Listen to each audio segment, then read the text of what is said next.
Your ancestors did not survive the Ice Age by luck. They engineered their way through it.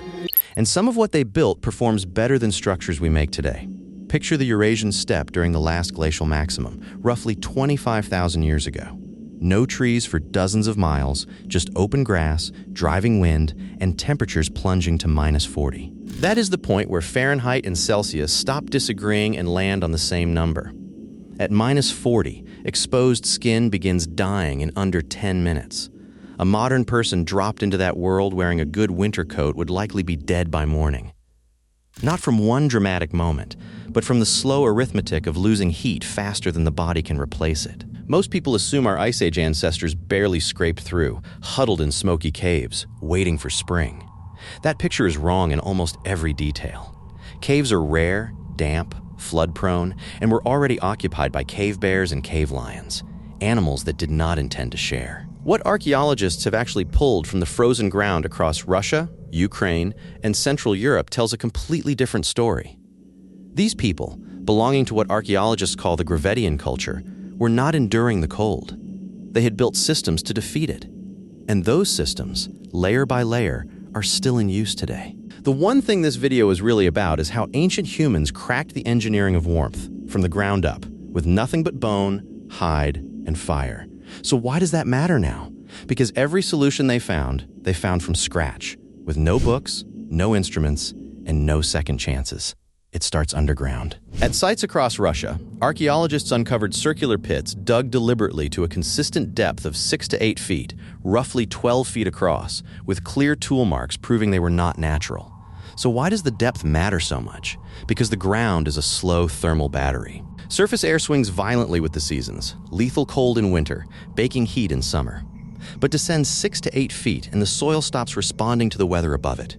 In many regions of the steppe, this meant punching through the active layer and into permafrost, where the ground temperature locks in and holds, year-round, regardless of what the air above is doing. While the air on the open steppe screams at -40, the floor of those pits sits 20 to 30 degrees warmer.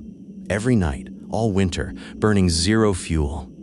These people had no thermometers, no written measurements, no way to record a single number. They worked this out through pure patient observation across generations, then dug to that exact depth by hand, in frozen ground, using tools of bone and stone.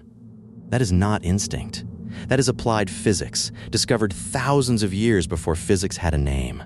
From there, the engineering only gets more impressive. At sites in what is now the Czech Republic, including the famous Upper Paleolithic site of Dolní Věstonice, researchers found shelter walls built in distinct layers, and each layer had a specific job. The innermost surface was animal hide with the fur turned inward, trapping a thin film of warm air directly against the people inside. The middle layer was dried grass and packed moss, pulling moisture away from the living space while holding still air the way insulation does inside a modern wall.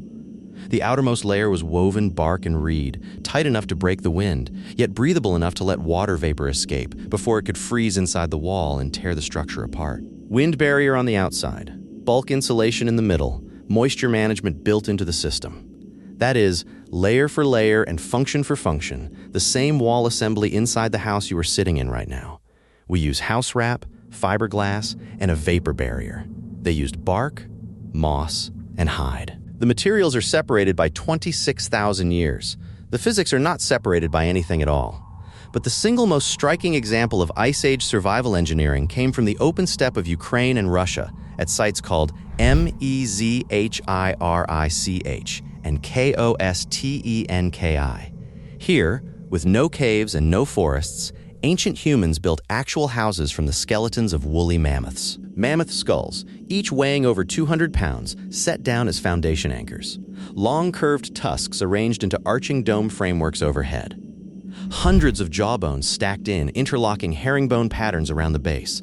A layout that distributes weight and resists collapse, meaning whoever stacked those bones understood load-bearing construction. The entire frame was wrapped in heavy stitched mammoth hides, sealed against the wind and angled to shed snow before it could pile up and crush the roof. One of these homes used bones from close to 100 mammoths. Scientists eventually stopped speculating about how warm such a structure could get and simply built one. Full reconstructions, tested with modern instruments, held interior temperatures 40 to 50 degrees warmer than the outside air using nothing but modest interior fires. Modern Arctic research shelters, built with synthetic insulation and electric heating, frequently perform no better, sometimes worse. The Mammoth bone house was brilliant, but it carried a hidden threat inside its own design. Every breath exhaled inside that sealed structure released water vapor. Every fire, every body, every pot of melted snow added invisible moisture to the air. In a tightly sealed space at extreme cold, that vapor hits the cold inner surfaces, condenses, and freezes. Night after night, ice builds silently inside the walls, adding crushing weight to the roof, rotting the hides, working into the joints, slowly prying the structure apart. Stale, damp, oxygen-poor air around a fire is its own quiet killer. So what did they do about an enemy they could not even see? The excavations at KOSTENKI reveal the answer in the layout itself. Small openings placed low near the ground, larger vents positioned high near the peak of the dome. Cold, dry, dense air is drawn in through the low gaps. Warm, moisture-heavy air rises naturally and exits through the high ones. The result is continuous, gentle circulation. Fresh air in, wet air out, with no moving parts, powered entirely by the unchangeable physics of warm air rising. That is a passive ventilation system, and it is the exact same principle written into modern building codes for managing condensation and air quality. They engineered airflow itself, in the Ice Age, by understanding a problem most people today have never thought about. Fire management inside these structures was equally deliberate.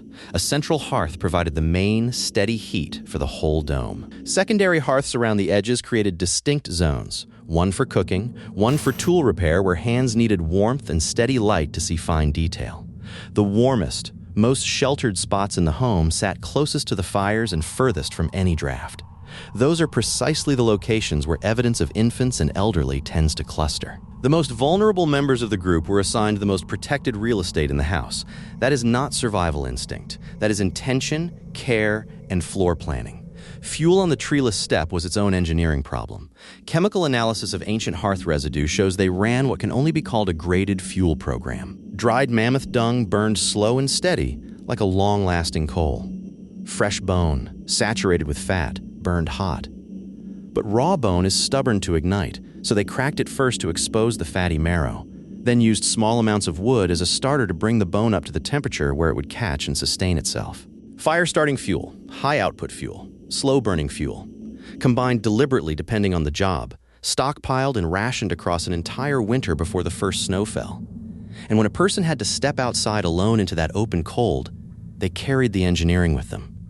Bone-sewing needles, fine enough to thread, appear in the archaeological record tens of thousands of years ago. A needle is a giveaway, because a needle means tailored, close-fitting garments, not draped pelts. An inner layer with fur turned toward the skin to trap warm air. An outer layer of tougher hide facing outward to shed wind, snow, and moisture. Different animals selected for different jobs, fine fox and hare fur for warmth close to the body, tougher water-shedding hide for the outer shell. Check the label inside any modern expedition jacket and it will describe, in marketing language, the exact same three-layer system. Base layer, insulating mid-layer, weatherproof shell. They invented technical layered clothing roughly 25,000 years before anyone filed a patent for it. Here is the detail that makes it all click. These people could not read or write. They had no inherited library, no schools, no instruments. Every single insight, the right depth to dig, the right order to layer a wall, the right way to crack a bone for fuel, survived only because one human being taught it to the next, by voice, by demonstration, by memory. A chain of knowledge stretching across thousands of years with no books to catch it if anyone forgot. That is what Ice Age survival actually was. Not desperate scrambling, but accumulated genius, passed hand to hand across generations by people with the same brains we have, working with the only materials a frozen world would give them. The warmth you take for granted was not invented in a factory. It was inherited across an unbroken line of people who refused to let the cold win.